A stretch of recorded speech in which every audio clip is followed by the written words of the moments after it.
Imagine finding your true love with a shoe. Of course, we're talking about Cinderella today, my little pickles. Spooky little pickles, sorry. Oh, goodness me. So, 5 different versions we have of the origin of Cinderella.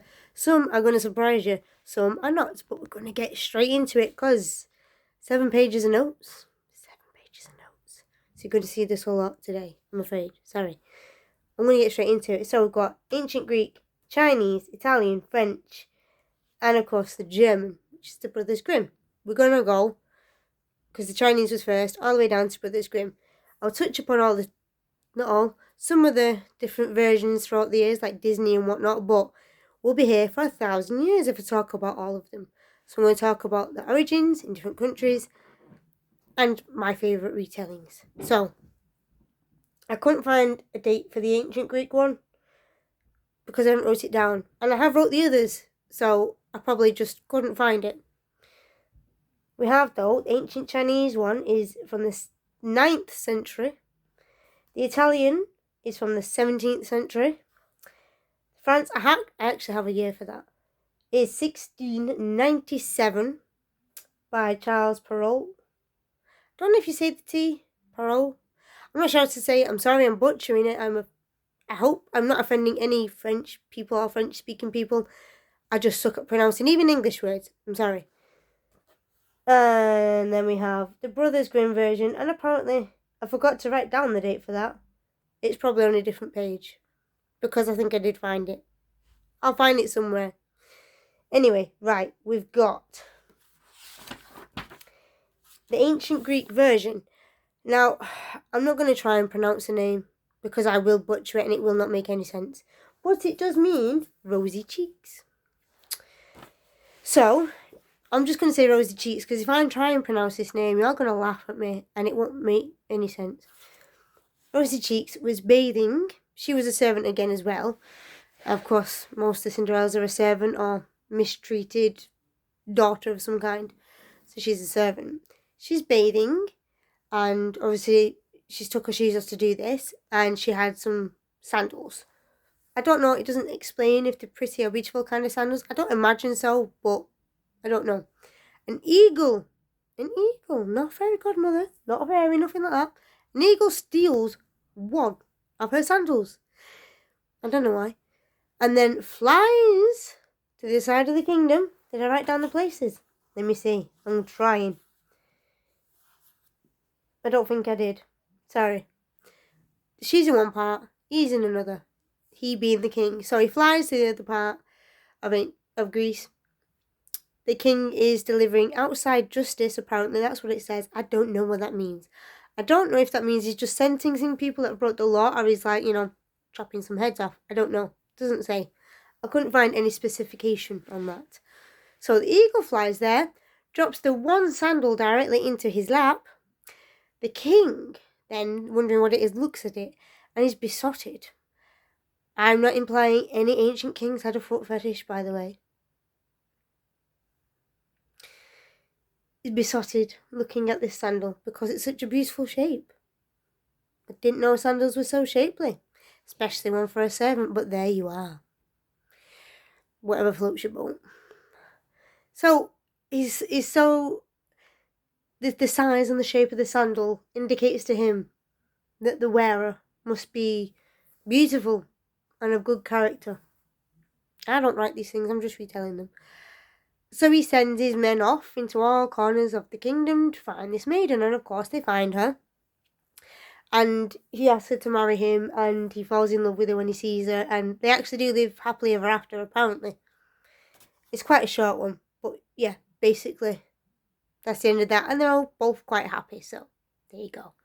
The next version is the Chinese. This one's so weird. Oh, I did write down, it was published in 860 AD. So there you go. So, this one does incorporate an evil stepmother. However, it seems the dad is still alive in this one. Don't know how the dad lets his daughter be mistreated, but there you go.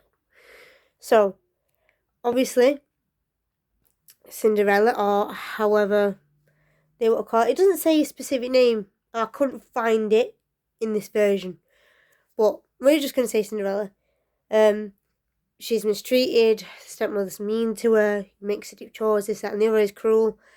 And this one isn't an eagle, isn't a bird, isn't a fairy, isn't a fairy godmother. It's a fish. It's a magic fish.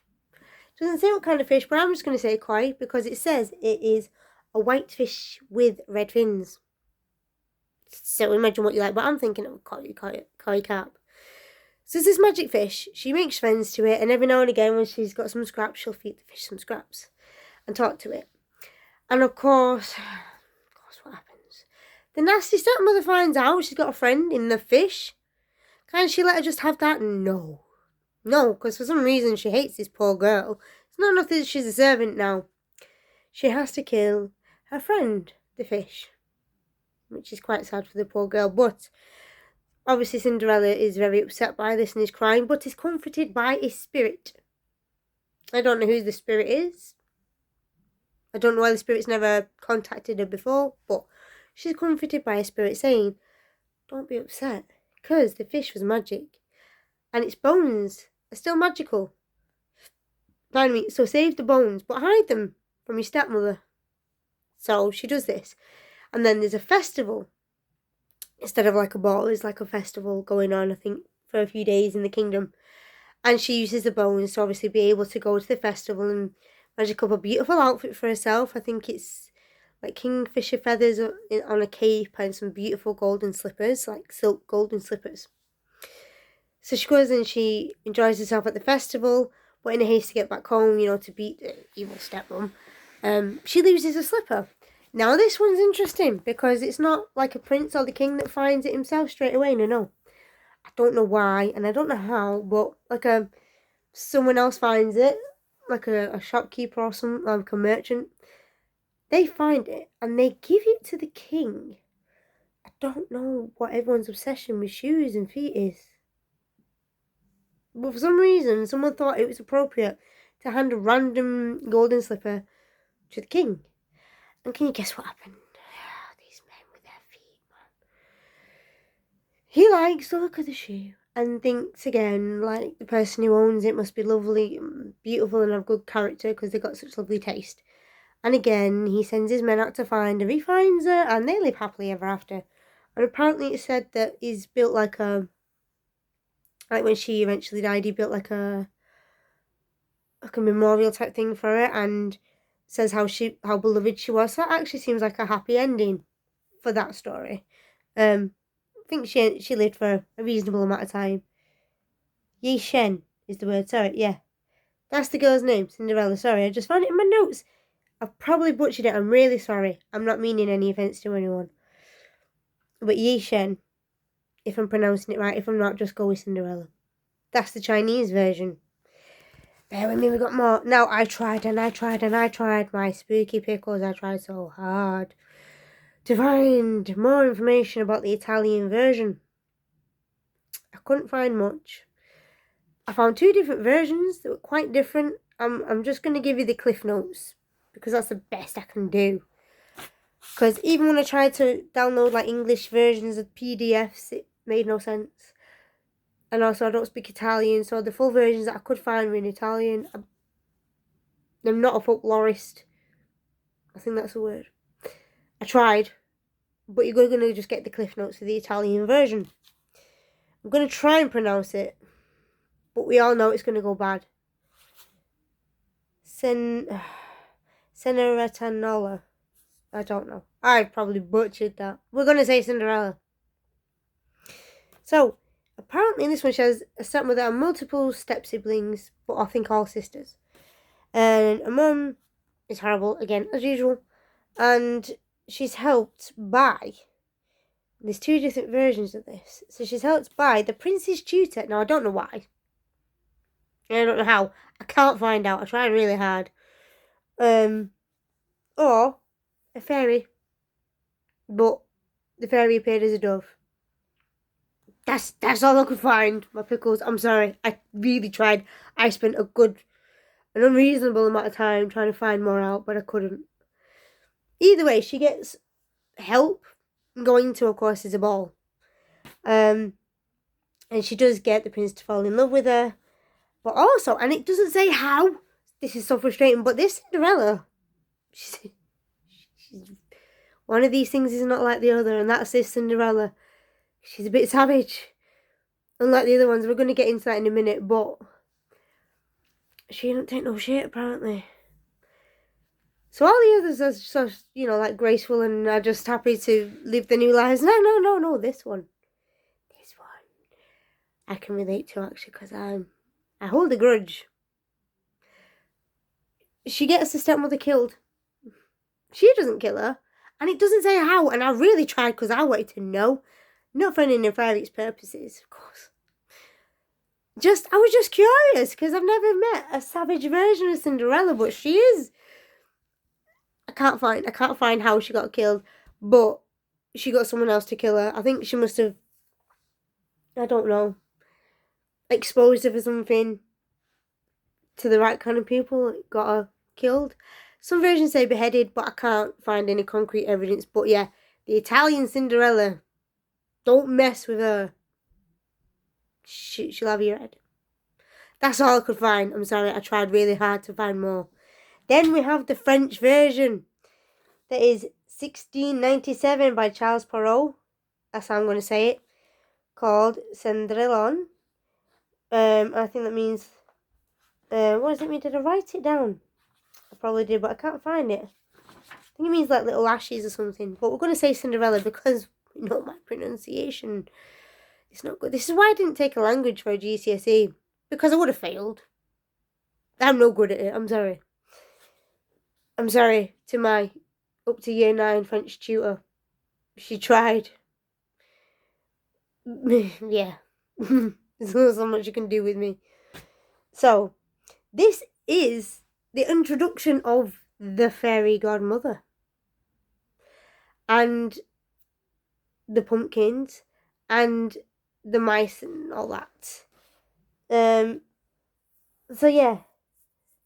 So she's the usual version is, I just want to make sure I'm getting it right because I get some mixed up. So yeah, this one she has the evil stepmothers, and in this one again the dad's still alive. Doesn't say in the Italian one, so I don't know. But in this one, the dad is alive. I'm so disappointed in the men in these Cinderella stories. Because some are dead, some it doesn't say, and some are alive.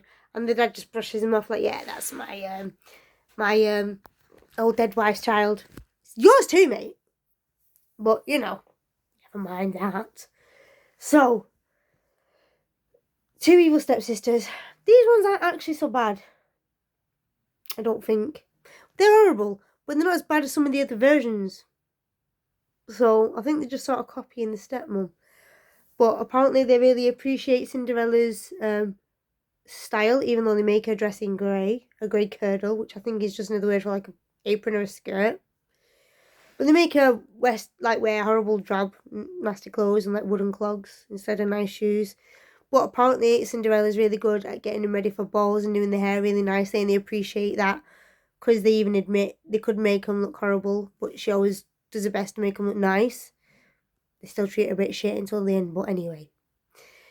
It's more the stepmother in this one that's a bit evil. They're just a little bit catty, I think. So yeah. In this one, I'm just checking my notes. Sorry. So there's a ball, obviously. Just the stepmother, can I go? No, you can't go. You have nothing to wear. You don't know how to dance. You'll embarrass us. You'll embarrass yourself. And Cinderella says, but please, I'm going to try really hard. And instead of just saying no, stepmother's quite mean, actually. She goes, okay. So she gets a bowl of lentils and she throws it into the fire ashes and says, if you can separate all these lentils from the fire ashes, you can go to the ball. We all know what's going to happen, but poor Cinderella falls for it. So she asks the birds to help her, and they help her pick all the lentils. And she said the bad ones you can eat, the good ones put in the bowl, basically. So any like misshapen ones they get to eat, and they're happy. And they're happy to help Cinderella, apparently. So that happens. And the same thing happens again. Oh, look, here's stepmother. Here's the bowl of lentils. I've done it. Do you think she lets it go? No. She goes, no, you still can't go because you've got nothing to wear. You're all dirty. You wouldn't know how to behave. You can't dance. No, you can't go. And again, oh, but please let me go to this ball. Okay. She chucks 2 bowls of lentils into the fireplace. Okay, separate these from the ashes. And again, I don't know why she bothers. I really don't. Because we all know what's going to happen. So Cinderella calls on the birds again and says, you know, let me shape on lentils you may eat. The good ones put in the bowl, please. So they help her again. And same happens again. Poor Cinderella. So she's all upset. And I'm trying to check if it's this one of the Brothers Grimm version because... Yeah, just double checking something because it's important. Some things are a bit different. So she goes out into the garden and starts crying because everyone's gone to the ball now. Everyone looks beautiful and she's left behind, being all dusty from picking up lentils with the birds. It's really cruel stepmother. And then a fairy godmother appears. It doesn't say how she appears or where from or who she is or if they've ever spoken before, but on this occasion, fairy godmother appears. Cinderella explains the situation. Fairy godmother goes, I got you. It's fine. We'll sort it. And get us a pumpkin, get us some mice, get us some lizards. Yeah, lizards. So obviously the pumpkin is the carriage. The lizards are the footmen. And the mice are the horses.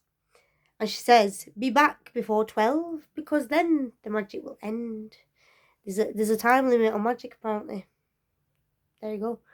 So, and I think that these dresses are gold. Like golden in colour. A lot of the stuff I found isn't even glass, it's gold. Or a sandal. So I think it's Disney that introduced the glass element to it. So there you go. Anyway, she goes to the ball, has a lovely time. The prince dances with her all night. Other people try and dance with her, or the prince, and the prince goes, no. This is who I'm dancing with. She's my partner for the night. So, yeah, they're having a lovely time. She's on it. She's with the time. I have to go now. The prince is like, but let me walk you home. I must know what house you're from. And she's like, oh, crap. So, she lets him walk some of the way. But she can't let him know where she lives. So, she runs off. So, the prince is like, right, well, where did she go? But this ball is like a few days long. Because in the stories, is like, it's in 2s and 3s. So the second night she goes again, whole thing with the fairy godmother, She appears, pumpkin carriage, be back for 12. Same happens again. Third night, same situation, you're getting the deal.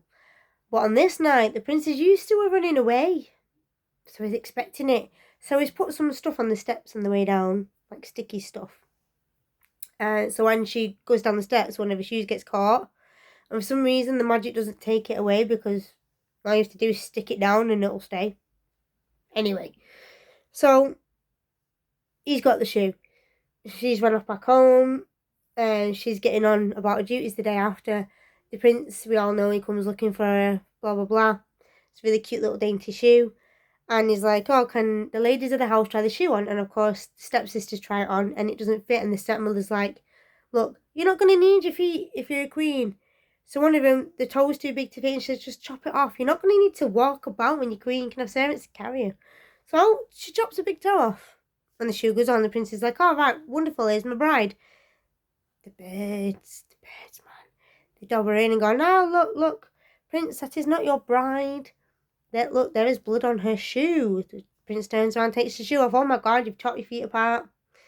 You're not my bride. The shoe doesn't actually fit you. Next sister tries it on. Now, the toes do fit, but the heel's too big. She's got fat heels. So, again, their mother, not the stepmother.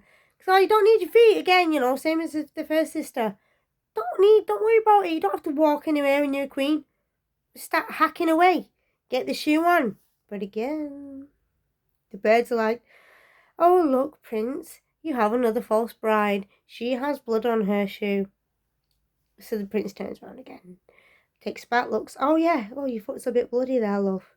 Get a plaster on it. So he's like, okay, is there another girl in this house? And he's determined. So she's like, well, it's just Cinderella, but you can't see her. No, the prince is determined. So he's like, right, okay. Stepmother's like, right, Cinderella, go wash your face. Make yourself presentable. Come down.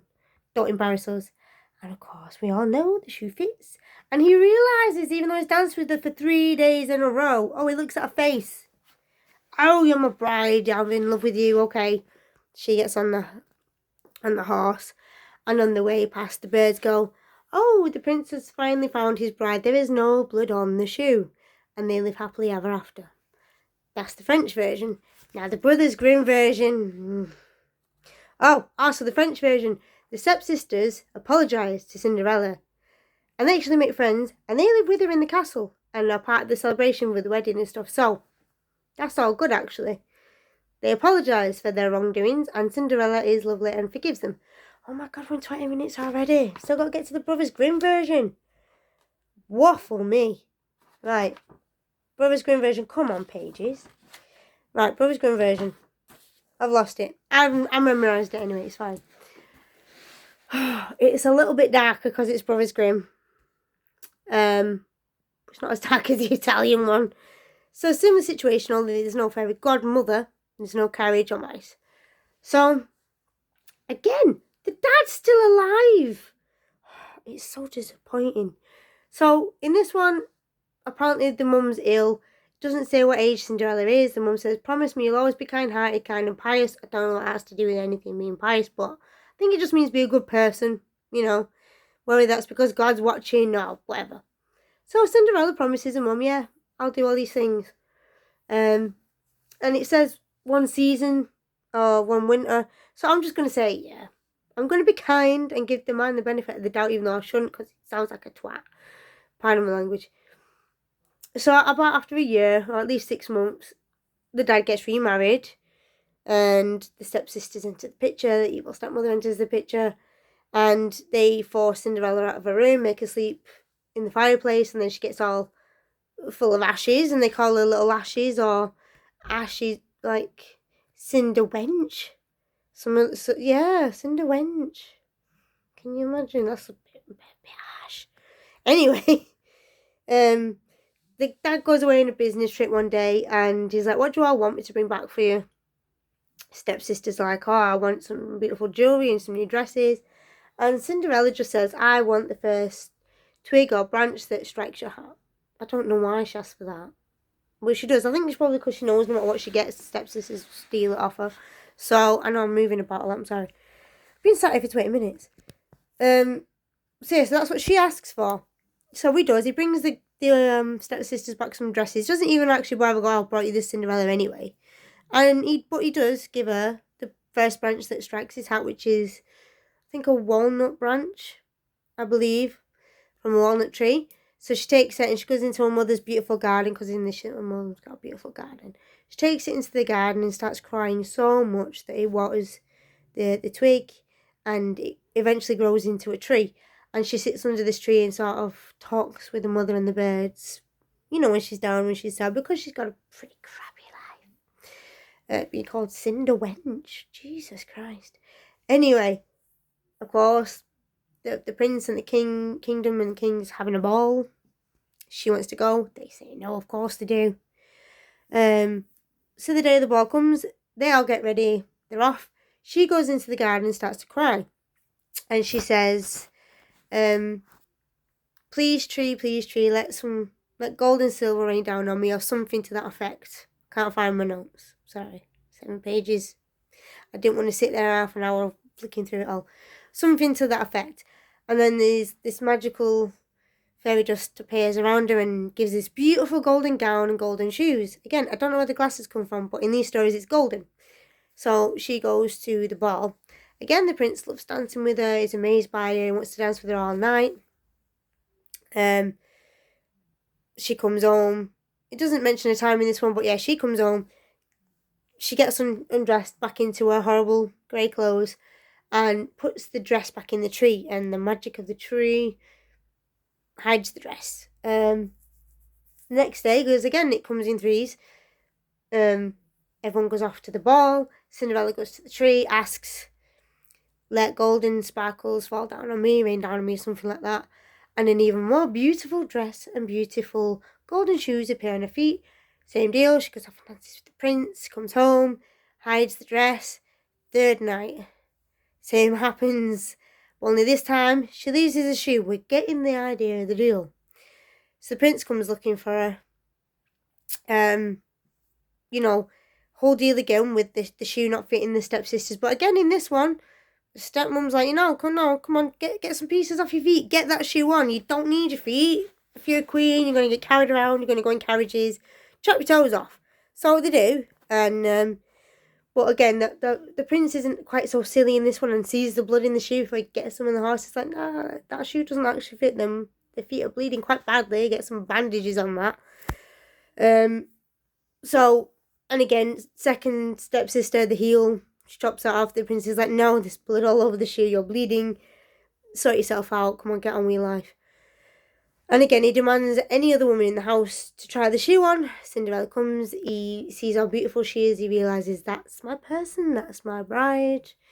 She tries the shoe on anyway. Of course, it fits. And they all live happily ever after. Again, in this one, it's not Cinderella that's savage.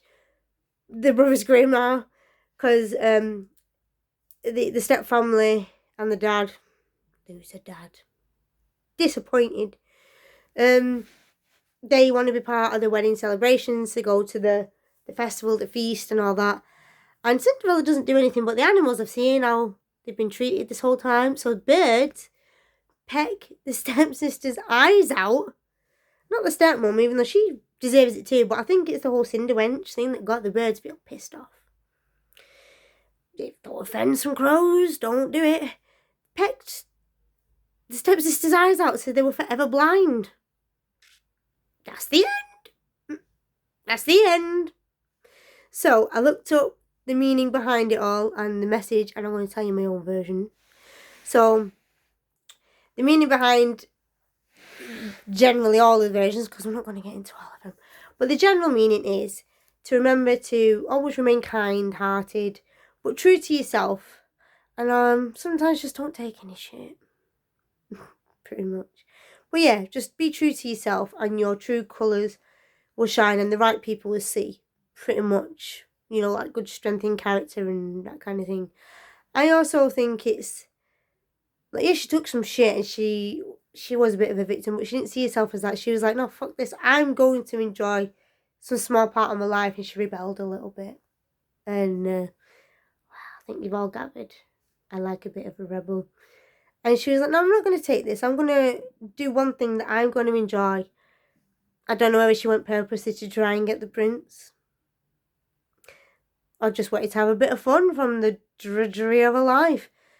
So I kind of like the rebellion in Cinderella. I gotta say, I can't blame the Italian Cinderella for having her stepmother killed. I can't blame her at all. Of course, the Disney version is a lot tamer. No eyes get pecked out. We don't see anyone chopping off pieces of the feet. We also don't see any eagles flying off with sandals, because I don't know how they'd work that one into it. So that's a lot tamer. But they do follow the French version of the carriage and the mice, and the mice even help make the dress in that one, which I like. I really like. It's quite cute. Gus is my favourite one because he's just so dopey and he's just so obsessed with food. And Jack's like, come on. I love it. That's a mice impression, not a French one, by the way. If anyone tries to cancel me, I'm impersonating mice. So, yeah. But I love the mice in that and the birds. And, like, yeah, I'm more disappointed that I don't want a Disney prince. I want animals to help me make a dress and clean my house. I'd love that. I'm more disappointed in Disney giving me unrealistic expectations of that rather than a Prince Charming, because we all know that ain't going to happen. I'm always here filming these. Anyway, so the version that's my favourite, which is not the Disney one as much as I do like it, it's called Ever After, and it's got Drew Barrymore in it, and it's just, again, the stepsister, well, one's nice, and I forget her name, but there's another one called Marguerite, and she is a witch with a B. But Angelica Houston, even though the character's evil, I love Angelica Houston, she's such a savage. She plays the evil stepmother. In this version, though, the daddy's actually very lovely and loves, well, she's called Danielle, that's Cinderella in this, Danielle de Barbarac. And I think this is set in France, this retelling spin-off version.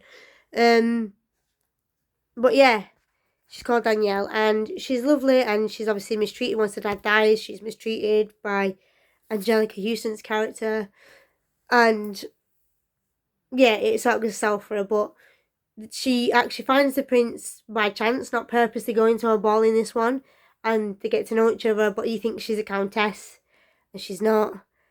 Because if I get into the whole story, we're going to be here for an hour and 30 minutes already. I'm trying to be quick. But yeah, they end up crossing paths. He thinks she's a countess.